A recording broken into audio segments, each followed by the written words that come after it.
गंगा नदी के तट पर कुछ तपस्वियों का आश्रम था, जहाँ याज्ञवल्क्य नाम के ऋषि रहते थे।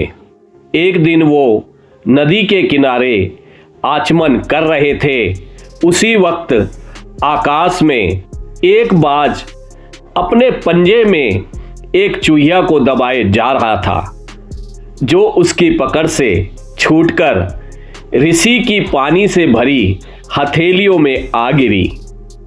ऋषि ने उसे एक पीपल के पत्ते पर रखा और दोबारा नदी में स्नान किया। चूहिया अभी मरी नहीं थी, इसलिए ऋषि ने अपने तप से उसे एक कन्या बना दिया और आश्रम में ले आए और अपनी पत्नी से कहा, इसे अपनी बेटी ही समझकर पालना। दोनों निसंतान थे, इसलिए उनकी पत्नी ने कन्या का पालन बड़े प्रेम से किया। कन्या उनके आश्रम में पलते हुए 12 साल की हो गई तो उनकी पत्नी ने ऋषि से उसके विवाह के लिए कहा। ऋषि ने कहा, मैं अभी सूर्य को बुलाता हूँ, यदि यह हाँ कहे तो उसके साथ इसका विवाह कर देंगे। ऋषि ने कन्या से पूछा तो उसने कहा, यह अग्नि जैसा गर्म है, कोई इससे अच्छा वर बुलाइए। तब सूर्य ने कहा, बादल मुझसे अच्छे हैं जो मुझे ढक लेते हैं। बादलों को बुलाकर ऋषि ने कन्या से पूछा तो उसने कहा, यह बहुत काले हैं, कोई और वर ढूंढिए। फिर बादलों ने कहा, वायु हमसे भी वेगवती है, जो हमें उड़ाकर ले जाती है।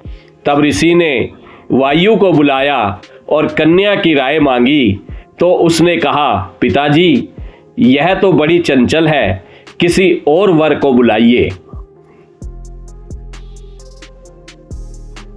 इस पर वायु बोली, पर्वत मुझसे अच्छा है, जो तेज हवाओं में भी स्थिर रहता है। अब ऋषि ने पर्वत को बुलाया और कन्या से पूछा। कन्या ने उत्तर दिया, पिताजी ये बड़ा कठोर और गंभीर है, कोई और अच्छा वर ढूंढिए ना।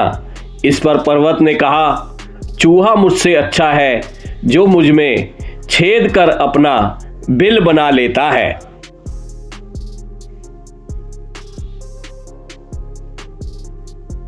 ऋषि ने तब चूहे को बुलाया और बेटी से कहा, पुत्री यह मूषक राज क्या तुम्हें स्वीकार है?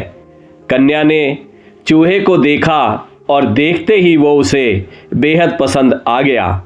उस पर मोहित होते हुए वो बोली, आप मुझे चूहिया बनाकर इन मूषक राज को सौंप दीजिए। ऋषि ने तथास्तु कहकर उसे फिर चूहिया बना दिया और मूषक राज से उसका स्वयंवर करा दिया। इससे शिक्षा मिलती है कि जन्म से जिसका जैसा स्वभाव होता है वह वैसा ही बना रहता है और कभी नहीं बदलता।